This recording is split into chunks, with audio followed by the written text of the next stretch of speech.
बहुत से ऐसे नाउन्स हैं जिनकी फॉर्म चेंज नहीं होती और जब इनकी फॉर्म चेंज होती है तो इनका मीनिंग कम्प्लीटली बदल जाता है।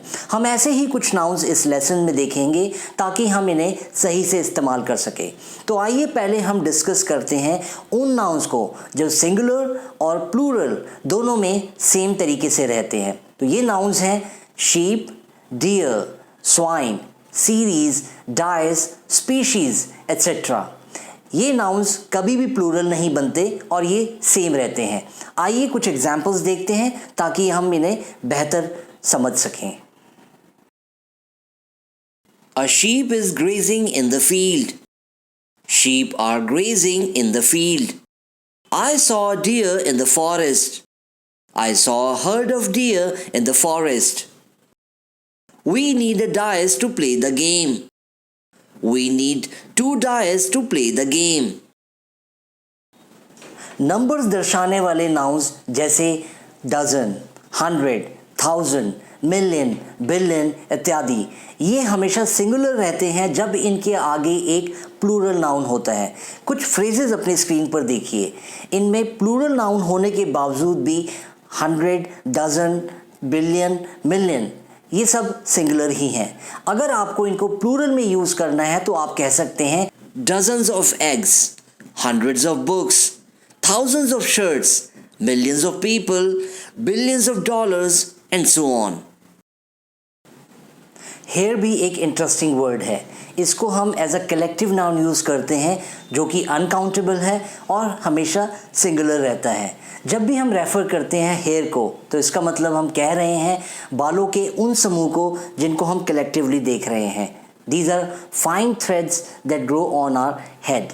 तो इसलिए आप हमेशा कहिए I have beautiful hair, her hair is long and dark, you need to wash and comb your hair.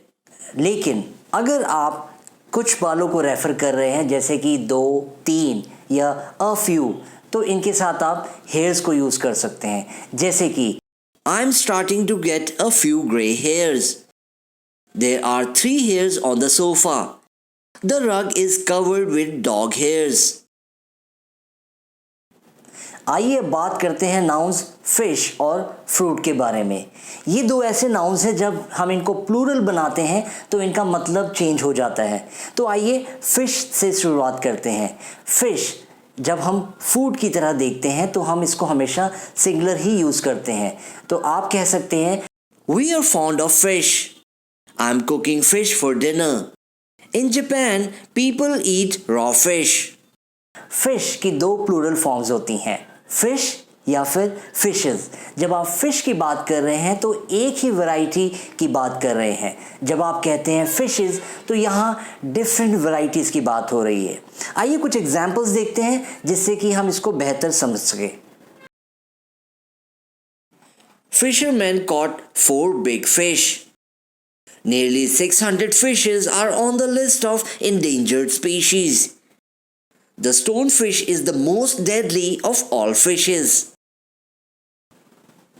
अब बात करते हैं फ्रूट की। जब फ्रूट को आप एज अ मास नाउन देख रहे होते हैं तो आप इसको हमेशा सिंगुलर यूज़ करते हैं क्योंकि यहाँ पर फोकस डिफरेंट वैरायटीज़ पर नहीं है, ना ही इंडिकेशन दी जा रही है कि डिफरेंट वैरायटीज़ हैं, but collectively as a fruit को देखा जा रहा है। तो आप इसको एज अ सिंगुलर ही यूज़ करें। लेकिन जब डिफरेंट वैरायटीज़ की बात हो रही हो तो वहाँ पर आप फ्रूट्स लिखेंगे। आइए कुछ एग्जाम्पल्स देखते हैं जिससे कि हम इसको और भी बेहतर तरीके से समझ सकें। We must eat a lot of fruit and vegetables. Vitamin C is found in citrus fruits. Fruit contains important nutrients. I am fond of tropical and exotic fruits. So friends, that's it. इस lesson में बस इतना ही। I hope जो information मैंने आज आपके साथ share की वो आपको पसंद आई होगी। अगर आपको नाउन्स के बारे में और डिटेल में पढ़ना है या फिर आपको किसी भी पार्ट्स ऑफ स्पीच के बारे में पढ़ना है तो आप एनलाइवन इंग्लिश ऐप को डाउनलोड करें। वहाँ पर आपको एक्सेस मिलेगा अनलिमिटेड नॉलेज का, जहाँ पर आपको ग्रामर की हर प्रॉब्लम का सल्यूशन मिलेगा। तो इसलिए जुड़ जाइए एनलाइवन इंग्लिश ऐप के साथ। मैं अगले लेसन में आपके साथ फिर रूबरू होऊंगा। तब तक के लिए कुछ नया सीखते रहिए, कुछ करते रहिए। Thank you.